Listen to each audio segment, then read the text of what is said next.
Hoje eu vou te contar a história da mulher que sobreviveu com a cabeça pendurada. Essa aqui é a Alison Botha, ela morava em Port Elizabeth, na África do Sul. E um dia, quando ela tinha 27 anos, ela passou a tarde na praia com uns amigos, depois eles foram pra casa dela. Na hora de ir pra casa, uma das amigas acabou ficando lá sozinha, então a Alison decidiu levá-la pra casa. Então ela levou essa amiga dela pra casa e quando ela tava voltando por volta de 1h da manhã, a vaga que ela deixava o carro já estava preenchida. Então ela acabou dando a volta na quadra e deixou o carro estacionado em outra rua. Ela acabou parando o carro embaixo de uma árvore bem grande, inclusive estava meio escuro porque estava tapando o poste de luz. Então ela se virou para pegar algumas coisas no banco de trás quando ela sentiu um vento entrando pela porta do carro. Ela olhou e simplesmente tinha um homem parado abrindo a porta e ele entrou no carro. Ele tava com uma faca, então logo ele já começou a ameaçar ela, mandou ela ir pro banco de trás. Ela ficou muito nervosa, mas acabou obedecendo. Inclusive, ela implorou várias vezes pra que ele deixasse ela ir e levasse o carro, mas sem sucesso. Nisso, ele começou a falar que ele não ia fazer nada contra ela, que ele só queria usar o carro dela por 1 hora pra cobrar uma pessoa que devia a ele. O homem, que era esse daqui, ele começou a dirigir até o outro lado da cidade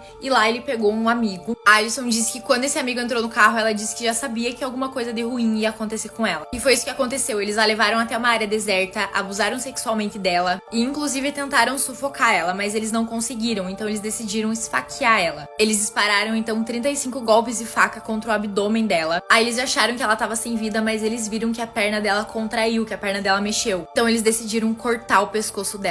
Ela lembra que não sentia nada porque já tava meio inconsciente nesse momento, mas lembrava nitidamente de ver um braço indo e voltando e que esse movimento de ir e voltar fazia um barulho muito molhado que ela escutava. Ou seja, era o braço dele cortando o pescoço dela e o barulho da pele dela sendo cortada. Ela levou uns 16 cortes na região do pescoço até que eles terminaram e ela ouviu eles conversando que ela tava de fato morta agora porque não tinha como alguém sobreviver àquilo ali. E aí eles foram embora e ela tava ouvindo. Quando ela viu que eles tinham de fato ido embora, ela começou a lutar pela própria vida. O estômago dela tava literalmente caindo, saindo pra fora e a cabeça dela tava pendurada. Então ela acabou amarrando uma blusa na cintura pra segurar os órgãos e com a outra mão ela foi segurando a cabeça. Ela tentou se arrastar, tentou caminhar, caiu várias vezes, mas conseguiu chegar numa estrada. E não demorou muito até que uma mulher passasse por lá e chamasse a emergência. Já no hospital, nem os médicos conseguiam entender como ela estava viva com aqueles ferimentos que eram tão absurdos. Ela ficou umas 3 horas em cirurgia e ela só não morreu porque as artérias principais não foram atingidas pelos golpes. E ainda no hospital ela conseguiu identificar, apontar a foto